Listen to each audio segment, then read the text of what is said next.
Coke, channeling your inner Leandro Lowe, right? What are you talking about? Oh, what's up, guys?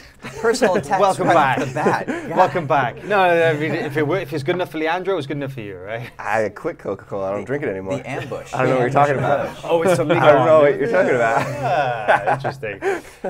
FloGrappling, A Fistful of Collars podcast back once again. Welcome, guys. Will Safford, Chase Smith, Reed Collin, myself, Howell Teague, here to talk about all things jiu-jitsu, good, bad, and the ugly, sticking with the theme. So, guys, man, we're like a week out from Pans, okay, which is one of our biggest tournaments of the year.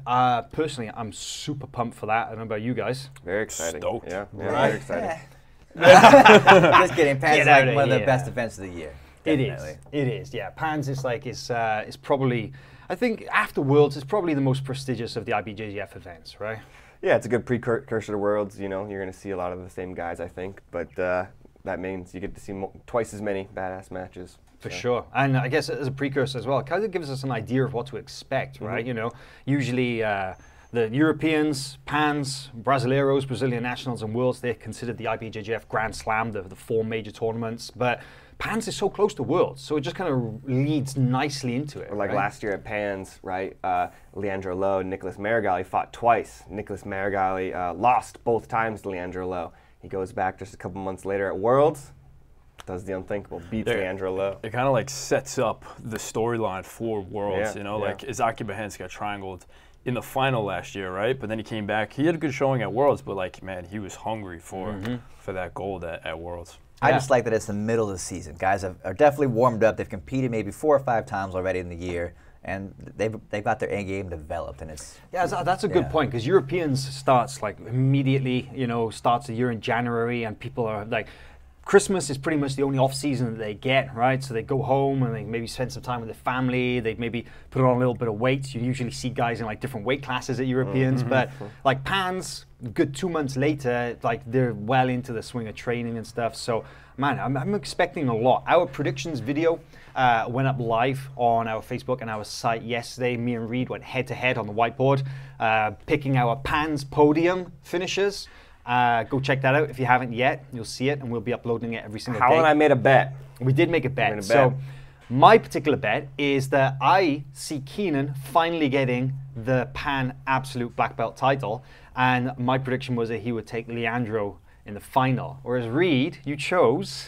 Well, I chose Leandro to take the whole thing, you know, just like he did last year. Kind of a repeat of last year, so I think we'll see Joao and Leandro in the finals there again. And Leandro will reign supreme.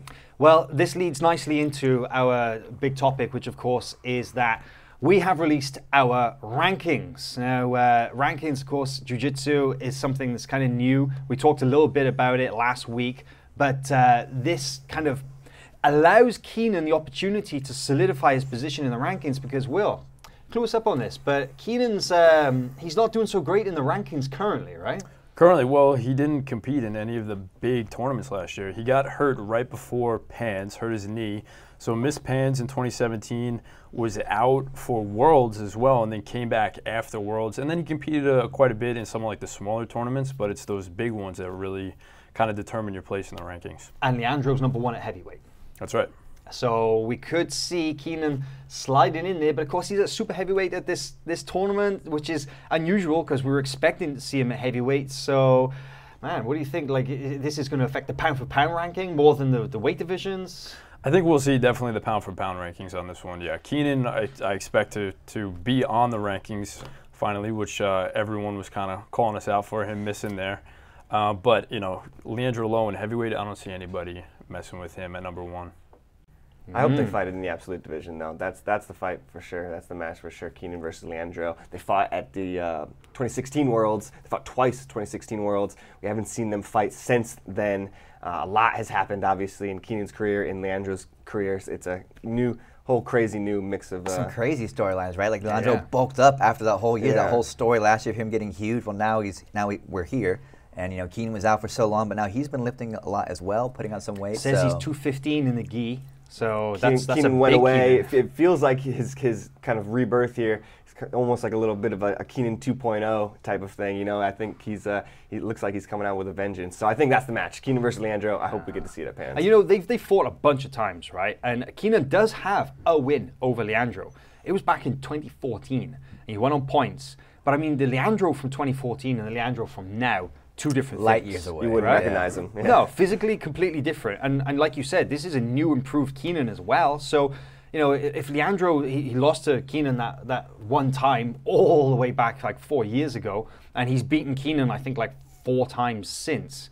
Man, I think Keenan's going to be pretty hungry going into this match then, huh? Keenan's also been competing a ton as well, right? And I don't know, the last major news story we had on Leandro Lowe was getting smashed over the head with a bottle. Smashed in the head. So doesn't matter. That's when Leandro's at his prime Leandro, all right? Everyone trains that's how you know. Exactly. Yeah. Keeping it real, training on the streets. Wow. Street certified. Yeah. Well, Keenan's position in the absolute division as well opens up something that we want to talk about, and that's closeouts, right? Because Keenan closed out the European absolute division with his teammate Lucas Hulk Barboza, and we saw something unprecedented in Jiu-Jitsu last weekend. I don't think I've ever seen this before, ever. We saw the absolute podium at the San Francisco Open, 4 teammates, gold, silver, bronze, bronze. Atos closed out the entire thing. Now, I think I need to double check it, but it was Keenan, it was Lucas Hulk, it was Gustavo Batista, and Vasconcelos. Yeah, Rafael Vasconcelos. So 2 new guys to Atos. Obviously, they're beefing up their squad. But let's talk about closeouts, because there's a potential we could possibly see some more at Pans, right? The Gracie Barra guys, we've picked Otavio and Gabriel as a pretty strong chance that they're going to close out middleweight there. And you Alliance always has guys. Central Costa have a lot of lower weights. The colored belts and stuff, yeah. So, you know, it's a thing, right? We see closeouts happen all the time. But what do we think about that? Closeouts, do we like them? Do we not? Are they good for the sport? Are they bad? Who wants to start? Man, I think we've been lucky these last couple of years. We haven't seen a lot of closeouts. I feel like for a little bit, closeouts were really looked down upon, and so maybe there weren't as many these last couple of years. You know, we were lucky. Worlds, there was only Otavio and Gabriel closed out in 2016. Was there any in 2017? Any closeouts at Worlds? Not in the men's division. Man, I think there was one in the women's division. Yeah. There was Gracie Umaita, I think Maxine. That might have been at Pans last year. Was it Worlds too? Worlds too, yeah, like okay. Light feather. So really, we've been pretty lucky. I feel like we haven't had too many of those closeouts. Closeouts haven't reared their ugly head. I think it's a pretty ugly head. I was going to say, if you're lucky that we haven't seen them, that means you're not a fan. Yes, definitely not a fan. I mean, I remember at 2016 Worlds, right, when Gabriel and Octavio closed out, and as well liked as those guys are, and as big as a contingent Gracie Barra has, I remember hearing the crowd boo, because I feel like nobody likes closeouts, man, and it's an unfortunate thing to have to. I understand you don't want to fight the guy that you train, you bleed sweat and tears with every day. You know, I can understand, but as a fan, it's just such a terrible thing for the sport. You don't want like a Golden State Warriors type of jiu-jitsu team. You want all those guys to fight each other. You know, like that's what's going to create a healthy environment of competition. Well, that's kind of the crux, right? Like everyone understands. Everyone can imagine themselves trying to fight their friend, their teammate, and they realize that kind of sucks. But everyone also watches and like, damn, I don't get a final. You wait all day, get to the semifinals, huge anticlimax, and it's over. And maybe there's 2 in a row. But as much as we all hate them, I do understand them though, right? Because like you guys are saying, you don't want to fight your teammate, but also you might know that one trick to your teammate's guard, or how he passes to beat him. And then if you show the world like, hey, this is how you handle this guy, This is jiu-jitsu. There's no tricks to it, right? There's no like little tricks. Maybe back in the day, when there were no video. I don't buy the argument. I don't buy the argument because I know Keenan says this too sometimes, where he says, "We're like, oh, Hulk has the one trick that if people knew this, I'd be screwed." And I'm like, I don't know. I don't believe it. I don't believe it. Jiu-Jitsu black belts hate him for his secret tricks, right? Yeah. But we were talking about closeouts and everybody hates them. Personally, I'm the same as you guys, man. I want to see a match at the end of that division. That's what we're there for. We want to see that showdown. We want to see that decisive moment. But there's one person, but there's one group of people who obviously love closeouts. And that's the team coaches, right? Because when they get there to the podium at the end of the tournament and the team trophies are being presented, well, of course, if there's a gold and silver, that's more points than they would have got for a gold and a bronze or whatever it might be, right? So, you know, but is it fair? Because these teams are loading the brackets with like top talent and they're placed on opposite sides. UAE JJF, for example, they'll seed teammates on the same side of a bracket so they'll never meet later than the semi-final. Do you think that's the solution here?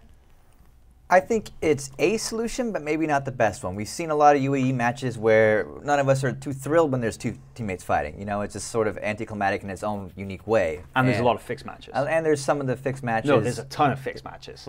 Definitely. Let's be straight here, because this is something that we've had to dance around a little bit in UAE JJF. You know, I think that they're doing the right thing. They're trying to make it so that teammates aren't facing off in the finals because they don't want to close out. There's prize money on the line, right? But what happened is guys are getting to a semi-final and you see two guys who are super competitive and one guy will like basically just give an arm a minute in, or will get guillotined or something, or toe hold, something you never see them tap out to in a minute to a teammate, and then of course backstage you see them, they're splitting the cash. I think credit to UAE-JJF for at least trying to change the culture there, you know, because it does seem like there is a culture where guys don't want to fight their teammates, you know, whether that's a sport thing or. So how do you fix it? Penalties? Do you DQ them? You see a suspected fixed match, then you just say, right, okay, you guys are not going hard enough. And I know it's subjective, but the referee's got to be super on top of who those guys are. I would straight out DQ them. Fixed match, both out, no points. Opens the can of worms, man. Into the final. Yeah. How do you judge what is fixed if it looks like a legit submission and you know better? There's some kind of intangible element that you really can't put down on paper.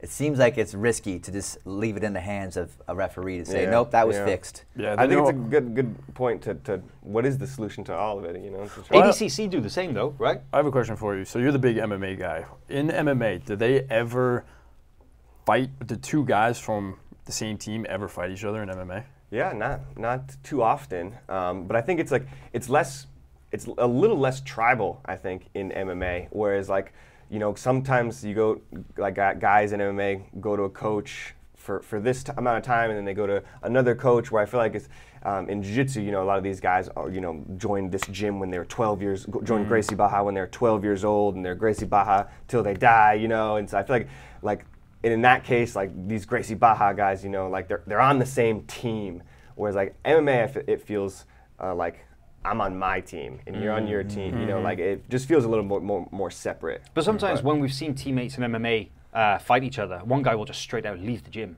right? He'll leave the gym, go somewhere else, get his own kind of squad of guys, and then like quite often never go back. So can create a big schism. In Jiu-Jitsu, though, I think it's good because at least they're not kicking each other in the face, right? So, but ADCC, just go back to the whole referee thing. They see teammates as early as the opening or second round. And they are ruthless. Like if they feel that the match, because ADCC is different, right? They got the center ref, and then they got the table of judges and the point scorers, and those guys are like, they'll stop the match, call the referee over, and they'll issue a warning, and they'll say, we don't think they're going hard enough. Go give them a penalty. So I don't know. There's something special about ADCC though. I mean, there's more on the line than just money. I mean, people really want to be an ADCC champion. I don't think I'd be willing to bargain that away if I had made it that far. So. I don't know how you get there for other events, but I think that's really what's on the line is that title.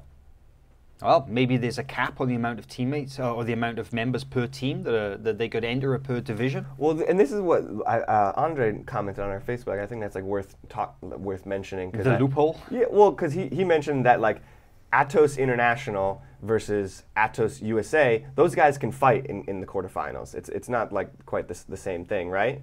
And their points don't add to the Atos team points. It was more so about the points. Yeah, they don't both add up to like Atos overall. They're individual points for each individual team. So that was one of the things, like some of these teams just have strength in numbers. They have so many people registered that they're going to get the most points just on registrations, but those points are actually going to separate Atos teams. So to explain, there is a limit of 2 members per team per division, but the loophole to get around that is by having a team A, team B, right? So you'll have Gracie Barra A, Gracie Barra B. Then you'll have Atos, like you say, International, Atos USA, or Alliance Brazil, Alliance USA. So they can have like sometimes up to like 4 or 5 guys in a division just by changing the team names. But of course, the A team is usually the main guys, and that's what go towards the team points. But I can understand that because like a team like Alliance, for example, they got a huge training center in Brazil, huge one in the States, but then different places in the States. Those guys never train together, right? I remember Manchakera of Alliance New York, when he was with Marcelo Garcia, that is. You know, he fought Michael Lange, and he was like, I don't know that guy. Johnny Grippo and Cobrinha. Cobrinha, a little bit closer, but I mean, you know, teams are so separate. They don't train together. They don't know each other that well. I don't see an issue.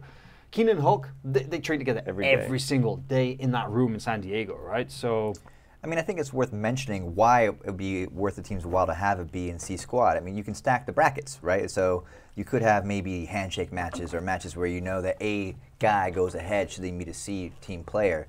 So even though the team points might not add up to the direct sum from these other B and C squads, you can surely advance the A squad much more easily. Open up a path for him. Yeah, a lot of strategy going into this, right? But this has been going on for a long time, right? Like we've had dominant teams, Gracie Baja in the 90s, right, early 2000s, then it was Alliance. And Alliance up until this point, really. Right, yeah. And they went 10 years, right? So it's like, man, you just gotta have the best jiu-jitsu out there, really. You gotta beat them, right? Like that's like trying to think of solutions. Like, well, somebody's got to beat him. You know, somebody's got to beat that guy, and that's kind of like the only real solution. I feel like. Well, I mean, Pans. We were looking at those divisions, and in the black belts, at least, we didn't identify that many divisions that could potentially be closeouts, right? You know, middleweight obviously is a big one, potentially the absolute, but of course that's a little bit more unpredictable, shall we say? And the brackets dictate everything, right? So. But I don't know about you guys, but my fingers are firmly crossed that we're not going to see any closeouts at the Pans next week. Always, yeah. We'll find definitely. out, yeah. All right, so moving on to our next topic. Jiu-Jitsu, it's known as the gentle art, right? The kind of the mangled Japanese translation is the gentle way, the gentle art. But Jiu-Jitsu, you got to remember, is designed to F people up, right? That is the whole point. It's a combat sport. We fight. Even though we're not throwing punches and stuff, you can do some damage. And certain promotions have certain rules that will obviously limit that damage, whereas other promotions, like, hell yeah, go for it. One of those is Fight to Win Pro. And Fight to Win Pro, professional submission-only jiu-jitsu, they allow slams. And they don't just allow slams to escape submissions or through takedowns like ADCC, but they allow slams at any time during the match. So what have we seen? We've seen guys like just pick a guy up in close guard and like repeatedly slam him to like actually pass the guard, right? That's Seth Daniels' one of his favorite moves. The CEO of Fight to Win, he has plenty of matches on the promotion, and if someone puts him in close guard, he will use the slam rule. And shout out to Seth Daniels, yeah. Guy's a savage for sure, so. But one of my favorite parts of the slam actually is like when people are in a triangle or people are in a situation where like it's very obvious to slam, like the crowd will start yelling, slam, slam, slam, you know, and then it starts picking up, and then the guy, you know, in the matches, they're like, oh yeah, I can slam, and then he picks him up and slams him. So I feel like the crowd is really usually well educated that, hey, you can slam. Wow. One thing I want to say before we get into like, do we like slams or not? I've watched a ton of Fight to Wins, and they're not really all that effective. Yeah. Like out of all, the guy, he's still in close guard, but you shook him up a little bit. Or, you know, we're going to play a clip soon where it took like 3 times for this girl to get out of the submission. She had a slam. Right. Let's roll the clip, Bree. Let's take a look, because we're talking about this because last weekend there was a match, Fight to Win, and here we go, and you can see, bonk, 2, 3.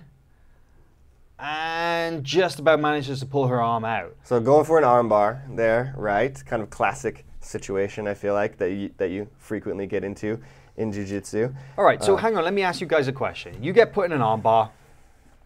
Would you pick the guy up and dump him on his head? I mean, I got a Fight bad to back. Win? At Fight to Win? Maybe. I guess it depends on the position. No one wants to hurt their opponent. Would you do it in the gym? No. Certainly not in the gym, but I mean, like, I feel like we've all been in that situation on an arm bar. I mean, it's there, right? It's there to just deadlift the guy. Yeah, like if you really need to get out of that submission, like It is there. Can we all agree though that there's an escape for every submission out there? Yeah, yeah. Right. Yeah. So like, I think it's better for me as a when I watch jiu-jitsu, I would rather see someone endure a submission attempt and then use technique to get out of it. Yeah, but I gotta say, I love watching those highlight clips of like MMA guys picking somebody up and knocking their opponent out with go a watch vicious MMA. slam. No, but well, I mean, it's a fight, right? It's a match, and it's a professional Ooh, thing. is it a match or is it a fight? Yeah, good question. Well, that's the thing. Fight to win. Okay, say. But no, okay. So we don't see this in IBJJF, and I completely agree with that because those IBJJF mats are rock hard, right? And this is professional jiu-jitsu that we're doing. Fight to Win is a professional jiu-jitsu organization. Yeah, so the stakes are higher, right? But what's the It's stage different than like? IBJJF. Anyway. So we have actually 2 Fight to Win pro veterans right here. Yeah, what's the that's stage like? Is it spongy? Is it sprung? It's definitely very springy. There's probably some plywood and springs. And then they do put wrestling mats. You know, like they have cut up wrestling mats. And a canvas over the top? Yeah, wrestling mats, and then yeah, like a nice little canvas over the top. Okay, so you getting dumped on that. You know, we saw that girl eat. It's a very smooth canvas. It's like a vinyl. Yeah, so we saw a girl eat those 3 big dumps on the head right there. Okay, but she didn't seem too phased by it, right? I remember 2015 ADCC, Gio Martinez was competing against Jeff Glover, right? And Jeff got him in a triangle. Yeah. And man, I remember ADCC rules, you're only allowed to slam a guy from that position to escape a submission, right? You can slam a guy during a takedown, but you can't just pick a guy up from the guard and slam him, right? So Gio's inside the triangle, and Eddie Bravo right next to me coaching, all the 10th Planet guys are kind of, you know, Gio's brother, Richie and stuff, and they're all saying to Gio, slam him, like pick him up, slam him, and Gio's kind of looking at them, and you could see the doubt in his face, and he's like, man, I don't know if I want to. And like, they're like, just fucking do it, slam him. So he picks him up, boom, he slams Jeff. And man, it was like jigsaw mats on a hard cement, like volleyball court or something. Brazil, yeah. And Glover was... He looked out of it. Dude, the rest of the match. like, legendary match. Just Legendary open match. right up, like almost like a flash knockout. Yeah, right? yeah, because like he lets go of the triangle, right? And you're like, oh, it's all right. And then you see him kind of like turtles up, yeah, right? Yeah, like, and he's kind of Gio like passes, he's like, and it feels like he's kind of like looking around, doesn't really know. And you're like, oh man, that slam that hurt was him. nasty, yeah. So, you know, but Gio, you could see it in his face, and even afterwards he saw me, he was like, man, I felt bad. It's like, because we're taught, be nice to your opponent. You know what else helps get out of a submission? You know how you can escape a submission? Punching a guy in the face. So like, I see a slam as almost like a strike, right? It's like a kick or a punch. You're striking him with the ground as opposed to like your own body. So, but you're opening up that strike maybe by doing what might be bad grappling. I mean, you're letting yourself get picked up. Like judo rules, if you have like an armbar from bottom, you hit like an armbar from guard or something, and the guy stands up and you lift off the floor, even if it's a 1 fraction of an inch, referee immediately stops the match and restarts. Because, well, I mean, the potential for damage to drop you on your head is considered unrealistic and dangerous, so just restart. So maybe the guy should just do what they say in Fight to Win now. Guys are adapting the game. They go for that submission from guard. First thing they're thinking about is, I got to hook that goddamn leg, right? It's true. I just don't think it's all that exciting either. Like I'm not. Are you kidding me? It's one of the most shared clips we ever put up are these slams. And it's true, when people start slamming at the event, the crowd goes crazy. People love it. You know what people like too? WWE. Ton of slams in you know why people like WWE? Because there are so many slams. Well, so, maybe you guys would like to watch some WWE. If they started slamming people through tables at Fight to Win, I'd watch it. I'd Pretty ideas, you know? Just throw some chairs up on the mat. It could be next. Who knows? I mean, some of those outfits I've seen the Fight to Win competitors wear is not far off WWE, right? That's true. Some singlets and stuff. We need more combat boots, you know, just some other accessories up there. The one thing I will say though is that when you fight, if you agree to fight in Fight to Win, you know the rules. Yeah, so you're accepting them, you know, ADCC, you're accepting those rules. Be prepared to be slammed on your head. Yeah, it's true. And they don't adapt the rules, right? It's like it's the same rules for every show, every match. You know, they have no... I'm pretty sure right? teens and stuff, they can't slam. Kids and teens can't slam. That's true. Right. Yeah. So purple belt and up, in the gi or no gi, you can slam. You can't reap or heel hook in the gi. Am I right? Yep, you're right. Yep. Yeah. And I mean, let's talk about the results here. I haven't heard of any lasting injuries from the slams. We're 60+ events in at Fight to Win. We see some pretty nasty ones. So I mean, But it only takes one. It does only take one, but In the words of Ivan Drago, if he dies, he dies. No, I'm kidding. No one would ever want to see that.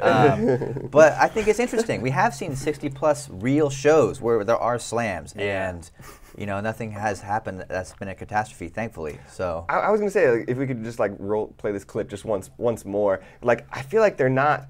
I don't know. They don't feel like extremely malicious slams to me. Like, I feel like. That first one's scary, man, when the neck is a little bit straight. Yeah, on yeah. the cervical spine. Yeah. The and first she one was curls like on up. the neck. The Yeah. other two were on the shoulders, like, right? But you see, they weren't effective. The first two were not effective. But she's out of the armbar. I think that's effective to me.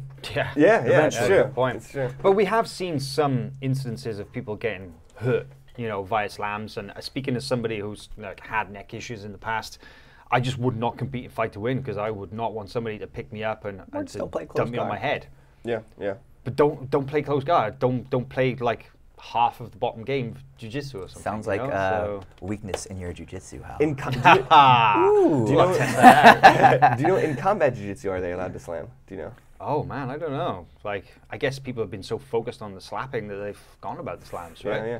Good point. Eddie curious about Bravo, that. if you haven't put slams into combat jiu-jitsu, maybe you should. Keep it real, right? Interesting. All right.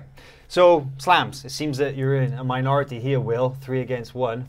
But, I mean, I'm on the fence. I don't know. It's hard to. Context matters. Yeah. I don't think it should be allowed at open tournaments, IBJJF events, pro I shows. agree. I agree. Yeah, 100%. Yeah. ADCC, fight to win. Slightly different animal to some Houston Yeah, Open so or I'm Atlanta definitely- Open or something, right? Yeah. I'm in favor of what fight to win their rule set. I like their rule set. Cool. All right. So, big event, big announcement that has come out very recently is that UAE-JJF, that's the United Arab Emirates Jiu-Jitsu Federation, famous for the Abu Dhabi World Pro annual extravaganza and the Grand Slam series of events around the world, just announced this gigantic mega tournament, King of Mats. Sounds like a video game, right? King of Mats. With the They're always roster, doing it basically something. should be. It's like the ultimate list of champions. Yeah, so explain, what is King of Mats? So it's the 10th anniversary of World Pro. It's their 10th one this year. And so they've invited back every champion from the previous 9 years of competition back for this King of Mats special event. It's not an open tournament. You have to have won either the World Pro or been a medalist at Grand Slam as a backup in case someone doesn't want to come. Divisions are a minimum of 6 people and a maximum of 10, and they're all competing for a pot of $200,000 US. And we're talking about people like Buchecha, Rodolfo Vieira, Andre Galvao, Lucas Lepri. They've all been invited. We don't know who's going quite yet. Man, that's a good point. You look at the list of World Pro winners from the last 12 years, Mendes brothers, Tanquinho, just like an endless list of huge, huge names. I mean, some active, some aren't. So whether we'll see those guys come back, but 200 grand of prizes? It's crazy. And we might see some generational battles, like Alexandre Sacconi is in, and Felipe Pena is also invited. So it's like, man, we could see some dream matchups at this event. And it's all in one day. It's just going to be like 4 hours of just perfect jiu-jitsu. So. And there's something else different as well that they're doing is there's only 3 weight classes, right? Right. Light, middle, and heavyweight. Do you know if this is going to be like, they're going to do this again, or is this just a one-time deal for... At this moment, it does say they might bring the tour on the road on kingofmats.com. If you guys want to check that out, that's the official website. And it does leave the door open for future events. I would love to see a traveling show that has this kind of talent every That's month. got to be the biggest payday of any professional jiu-jitsu event out there. I would imagine Right? so. ADCC, Yeah. I don't think you make that It's much. 200,000 per division. No, it's total. Oh yeah. Total prize pot. Gotcha. But I mean, ADCC's biggest payout is $40,000 for the Super fights. a super For the fight absolute. winner and for the absolute, right? Absolute. 40 grand. That's a lot of money. But I imagine if you got 3 weight divisions and there's a 200 grand prize pot, then you're probably looking at 50 grand for the division winner. And to be honest, if you're going to go up against 10 years worth of top flight elite level grapplers who were all previous champions, You've earned it. you earned it. Yeah, Yeah, exactly. that's a tough payday. And it does raise some interesting questions. For example, Gianni Grippo is invited to this King of Mats. He won World Pro last year. Does he take the chance of this insane competition, or does he just compete at World Pro again? Where there is a 15 grand US dollars, 15 grand prize for winning the black belt division. Does he do both? Which actually he could, because King of Mats is on a Tuesday, and black belts do not start, I think, until Friday.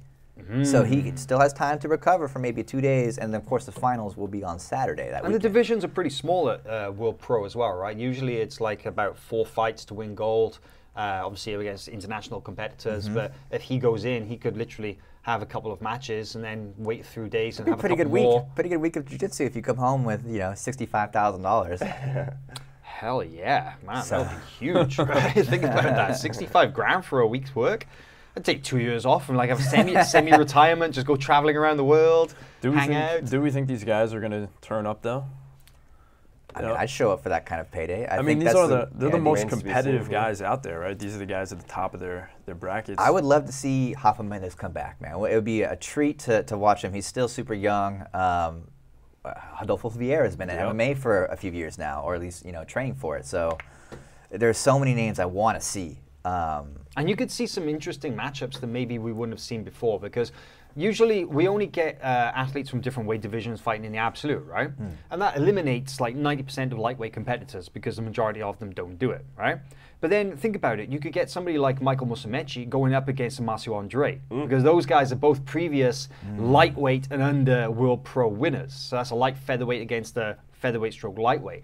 I mean, that's kind of a pretty cool idea right there, right? Yeah, I love when they combine weight classes, make less weight classes, and so you see those interesting matches. That's fun. It's going to be fun. And this, I believe, starts April 24th. That's a Tuesday. So we'll be definitely keeping everyone updated on who actually is going to register, show up, and any other details that emerge. But man, I'm pumped for King of Mats. Yeah, I'm just scanning through the list of potential guys that we could see here. Tanquinho, Rafa Mendes, Joao Miao, Marcio Andre, Gianni Grippo, Michael Musumeci, Satoshi, Durinho, Michael Lange, Calasanz, Galvão, Lucas Lepri, Gabriel Arges, Buchecha, Rodolfo, Leandro Lowe, Braga Neto, Braulio Estima, Cyborg, Urberth, Felipe Pena, Shanji Hibero. Man, that is an all-star lineup right Everybody there. you want to see. And, Wow. and it's a tournament. It's not they're not super fights, so we could see some like crazy matches going up to the final.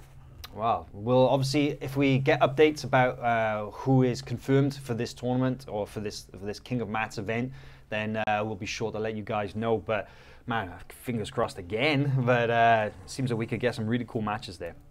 All right. Pans is coming up next weekend, and we've already talked a little bit about that, but we got something special. We got a video read, right? Oh man, just one of the best parts about Pans especially last year, was that there were so many submissions last year. It was such a crazy submission fest, so going back, we did a little video, top 10 submissions there. I just want to get everybody's opinion on some of these submissions here, because there's just a whole bunch of crazy ones. This is all from 2017, IBJJF Pans. What do you guys think was the best one? Because literally all 10 of these submissions are pretty wild. Hudson, of course, now is going to be in the black belt division here. So really looking forward to that. that. Oh man, I love that. That is so sneaky. So basic, so sneaky. Yeah. No, that hurt. Oh, I couldn't even. I remember when Marigali caught this. I didn't think it would how he be uses his possible. legs. It's crazy. I didn't think it would be possible to choke out Naladi. I've never seen the guy submitted. He's got no neck. Look at that guy. Leave it to Marigali. Oh, this was the fastest choke at Pans, right? That's right. You saw it there. He does tap, but he taps on the loose collar, so he doesn't. And the feel referee it. was on the other And side. The referee was on the other side. Watch this back take. I Oh, love that. No, this is the Marcio guy. Andre. He choked out Saggiorio here of BTT, but Saggiorio then went on to beat him at Worlds. Just a few months later. Yeah. Upset Marcio Andre. So like we said, Pans and Worlds, one feeds into the other. Another upset here. First round. Marcus Tanaka, who had just won the European Championships, got tapped out by John Combs in the opening round of the Pans last year. You don't want to test John Combs' guillotine, man. That thing is quick. It doesn't matter. John Combs is going to finish that thing. Yeah. This is one of the most creative submissions I've ever seen.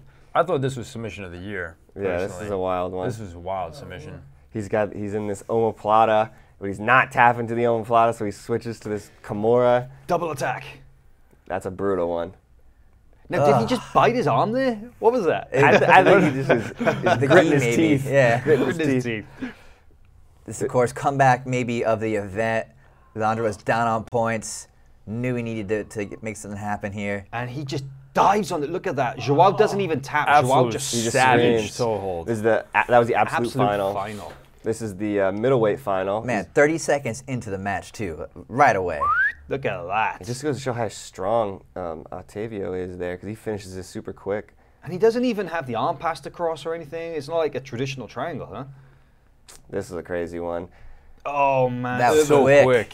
Man, if there's anybody who I wouldn't want snapping a knee bar on me, it's that guy. Where he steps back into Look at this this. knee bar. Full body weight. Yikes. That is a nasty one. But of course, number one, The Gogo Plata King. Gogo Plata. Like you said, FloGrappling Reed. contributor, Josh Not Hinger. the prettiest of submissions. He just but jammed look his at foot this over foot John in your Satava's face, man. That's a rough one. Eat foot. He's got his man. nasty foot in your face, and you're just like, get. Oh.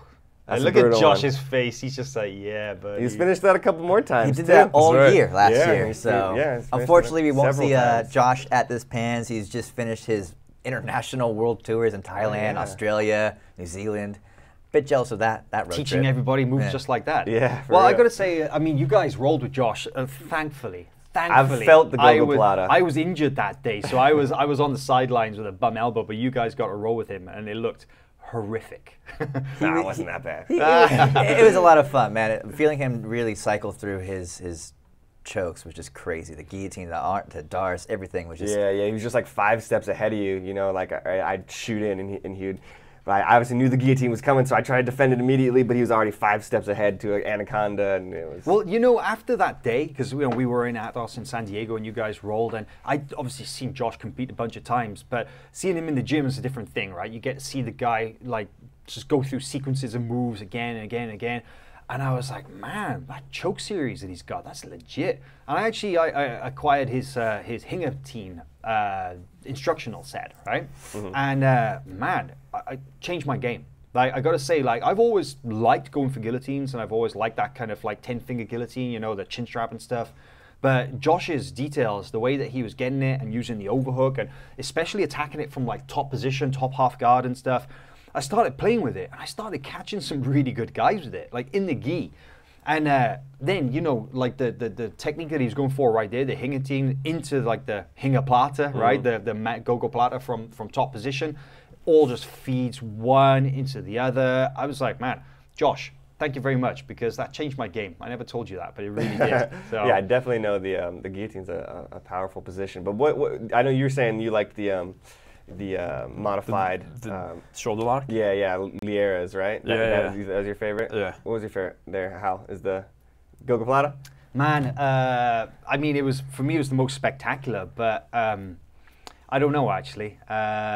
I gotta say, I think it was just such an impressive feat, Marigali loop choke in Naladi, you know? Yeah, that is a sick one. Like, I mean, the guy, it would have been a loop choke like this big for a start, right? And he closed his guard around Naladi as well. That's like practically impossible. You have to be Marigali. 3 different wins right there. And he was and he was working on that for a couple minutes. Like He was, Like he yeah. had the loop choke, and then but he was working on it, and then he like stood up there and he came up with him and like readjusted the loop choke. Remember the breakout year for Marigali when he really came on our radar was Europeans, and you had that savage clip. Tell us about that. Oh no, yeah, I just remember shooting. I forget where the other guy was from there, but he had the same thing. He had a loop choke, and the guy stood up to get out of the loop choke, to back up to get out of the loop, and then while he was standing up, he passed out, and so.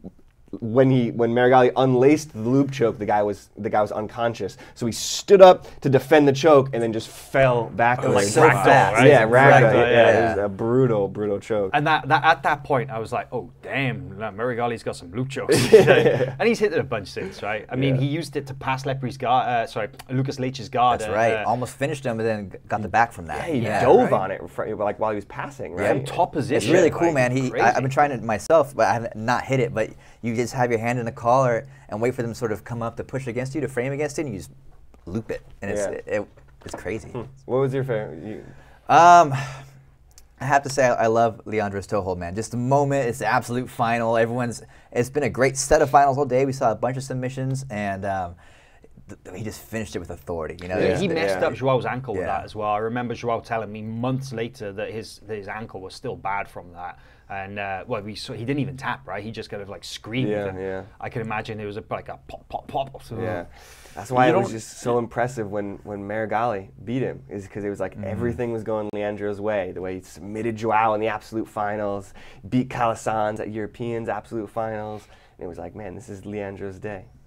Anyway, If 2018 is anything like 2017, we are in for a treat. yeah, I like that Herberth Santos knee bar though. That's that was Any so slick. submission where you just sit into it and hit it is just so satisfying to watch. Yeah, Just boom, yeah. it's on. Smooth. Yeah. Super smooth. man. Perfect. Like I said, Uber Santos for me, he's probably one of the most terrifying guys in jiu-jitsu. And oh man, I wouldn't even wait until that leg was locked out. I'm just like, tap, let go, let me out of here. I need to Yeah. escape. So, It came on so quick. That's what made it so sweet. that's his game. All right, guys. Well, it's been a pleasure once again. It's been fun today. Actually, I think this pre-Pans energy is got us all pumped up. psyched, right? And it's going to be huge. The Pans starts on March 8th, runs through till March 11th. So that's 4 days of non-stop jiu-jitsu. You can watch every match, every mat, live or on demand, only on FloGrappling.com. It's the place to be. See you guys there.